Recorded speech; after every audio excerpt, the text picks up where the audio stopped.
Our next EdTech Maker Space starts in March, on March 17th, and will run through the end of April. And so we want to share a little bit about the background of that, the goals that we have, what makers will be learning and doing, and then some logistics and how you can engage and participate. So we have a large EdTech Makerspace team of really incredible minds. And today, Jennifer Madrill and myself will be talking about the next EdTech Makerspace opportunity. And throughout the process, you'll be meeting and engaging with these other geniuses, Jeff Gomez, Dr. Jan Bennick, Justine Shade, and Elise Harris.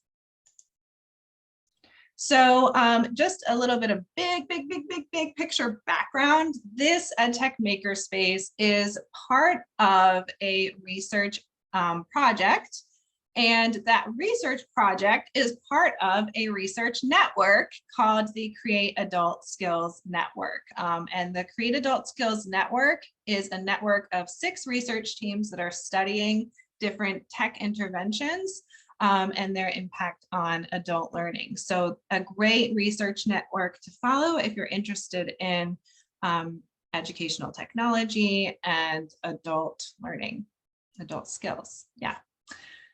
So here we layer on an additional component to the EdTech Makerspace. The EdTech Makerspace is service learning, and we are also including a research angle in this next EdTech Makerspace.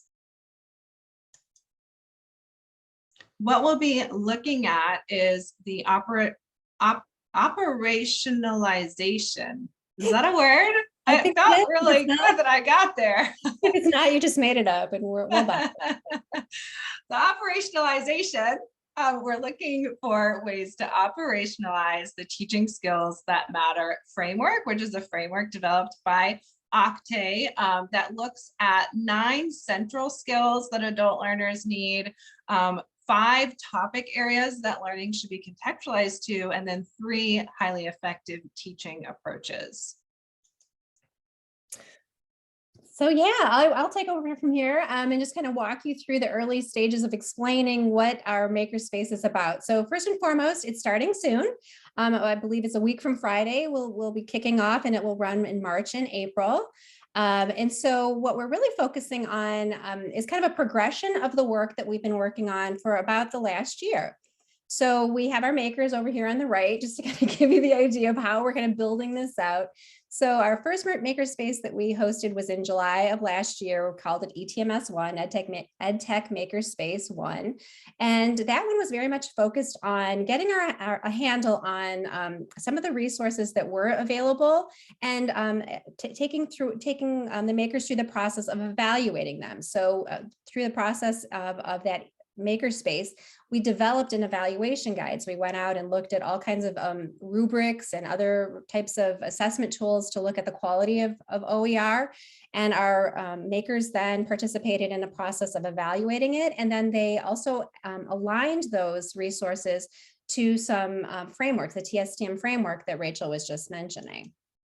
And then in EdTech Makerspace 2, we kind of pivoted, and we focused then on the kind of adaptation of some existing OER. So we were creating new designs, new activities that folks could use. And we took our evaluation guide, and we kind of looked at kind of the mirror, the other flip side of the coin, I guess you could say. So if these are the things in the first makerspace that we felt were important for when we're evaluating it, we wanted to make sure then when we designed it, that we included those same type of criteria. Then in the ETMS 3 that we concluded at the end of last year, we kind of went back to that similar focus of EdTech Makerspace 1, and we did more alignment. So we brought in, we looked at more resource repositories and aligned those activities to the frameworks. And so now what we're working on EdTech Makerspace 4 is kind of another take on our second makerspace, where we're now going back and we're going to adapt and create new reusable OER activities. And so what we're really going to focus on this time are looking at some teaching skills that matter skills that Rachel just highlighted for us.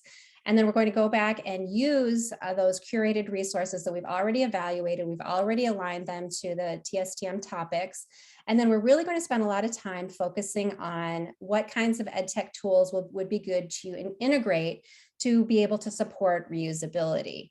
And so all of this work is then feeding into Skill Blocks, which is our online platform, free online platform that will house all of these activities, and they'll be available for teachers and then their learners to look for. And we always like to remember our learners. So here's our learners at the bottom. So we talk a lot about working with our makers who tend to be teachers, but really all this work that we're doing is really to help support our learners achieve their goals and what they're working for in their adult education programs they're enrolled in. So let's talk a little bit about what we're envisioning this reusable OER activity will encompass. And so first and foremost, as I mentioned, we're going to be taking those curated resources. So these are resources that are, again, evaluated. We've already gone through the evaluation process on a prior ETMS. They're aligned to teaching skills that matter topics. And so we're confident in the quality of that underlying resource. But then we're also looking at how can we then teach these foundational teaching skills that matter skills as part of an activity. And so the activities that we're going to be creating are based on what we're terming instructional routines. So another way to think of an instructional routine is like a teaching method. So it's how you're supporting the engagement of the learner to learn the skills that you're teaching. And then very importantly, there are lots of tools out there for educators to use. And so there's learning curves to all of them. Some make it a little easier for others to be able to pick up the OER and use it. And so we're going to be spending a lot of time looking at the reusability of the tools that will be there to support either the creation or the facilitation of the activity that's being created. And so Rachel, I want to kind of take us through what those, more of a drill down on those TSTM skills. Yeah, sure. So the 9 skills that matter, you can see on the left: adaptability, communication, critical thinking, interpersonal skills, navigating systems, problem solving, processing and analyzing information, respecting differences, self-awareness. Those are the 9 skills that matter. And what we saw was essential. This is our 4th TSTM ETMS. In other words, our 4th EdTech Maker Space working with the Teaching Skills That Matter framework. And what we've seen is that what's really essential for teachers to grab hold of these different skills that matter is to connect them to their practice. And so what we'll be doing in this next project is connecting the skills that matter to instructional routines. So you can see in the example Jigsaw, which is an instructional routine or a teaching method in which some learners have certain bits of information and other learners have other bits of information, and they have to collaborate together to complete kind of the big picture, put all the information together. And so a Jigsaw supports 3 skills that matter: communication, analyzing information, and problem solving. And underneath those, you see the rationale, or what the learners are doing in order to build those skills in a Jigsaw routine. So what we'll be doing as kind of our first part of this makerspace is making those connections between the skills that matter and the instructional routines, and having makers develop rationale for how those skills that matter connect to that routine. And so that's going to be kind of our first piece of learning and making together. So we have the instructional routine, the Jigsaw, connecting to the skills that matter, and then developing a rationale for that connection. So we'll be working with some resources that we have curated in past makerspaces. These are some of many examples of the resources that we curated. And you see those 2 at the top. Those are 2 reading libraries, essentially, that we especially will focus on. So we'll take content from these different curated resources as the starting point for connecting that content to the instructional routines and seeing how, while we're teaching X content area, we can be developing Y skill by way of an instructional routine. And then the oh yes, so sorry, backing up a little bit. So two key resources that we'll look at are the Digital Learning Selector from New South Wales, which gives a lot of those instructional routines and actually provides Jamboard, Google Slides, and different templates for teachers to then have a piece of material that they can use to implement or facilitate that routine in the classroom. We'll look at those different routines in the Digital Learning Selector, and we'll connect them to evidence-based strategies in a resource called the Adult Learner Variability Navigator by Digital Promise, which is going to show us what the evidence-based strategies are, or the teaching methods behind the different routines. So you can see a KWLH, a think, pair, share, concept maps. Those are all based on these methods of using pre-reading questions, self-monitoring, and graphic organizers. Those are some of the things that we'll be exploring with the makers. We'll also look at the reusability of top EdTech tools. So we want to look at, okay, what are the skills that matter? How do we teach them? And then how do we facilitate that with technology? Because of course, that's a big reason that makers join the maker spaces, to learn EdTech tools. And it's a great way to develop reusable open education resources. So we are in the process of developing an EdTech tool reusability index. And we want to have makers analyze that and look for which EdTech tools are most usable and which of them lend to reusability of OER. So those ones you see with the star-eyed emoji, those are some EdTech tools that our makers have shared by way of survey are of high interest for them. So those are some EdTech tools that they want to learn more about. And so we will examine those EdTech tools that they're very interested in and see, okay, are they usable and reusable? So putting all the pieces together, right? There are so many pieces always to an EdTech Maker Space. So we're taking curated resources, right? So I might have a reading passage about being on time for work, okay?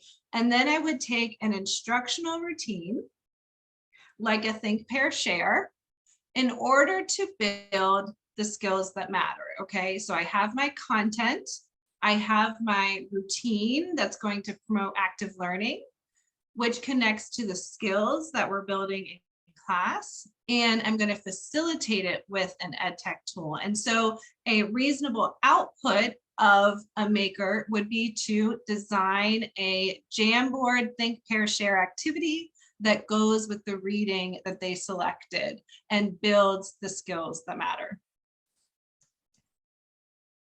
Our schedule for this next EdTech Maker Space, we're going to start our first maker meeting is on March 17th, in which we're going to dive into, okay, what are those 9 skills? How do they connect to our instructional routines, and how do we develop them in the classroom? That's going to be the key learning and making of that first meeting. Then they'll have a homework assignment to further develop their understanding. On March 31st, we'll have a second meeting in which we're going to dive deeper into the EdTech tool reusability and getting to the point of actually creating their activities. They'll have a homework assignment to build their understanding there, and then we'll get to the last maker meeting on April 28th. On April 28th, that's where we're going to bring in a lot of that peer feedback and have them looking at and reviewing each other's activities.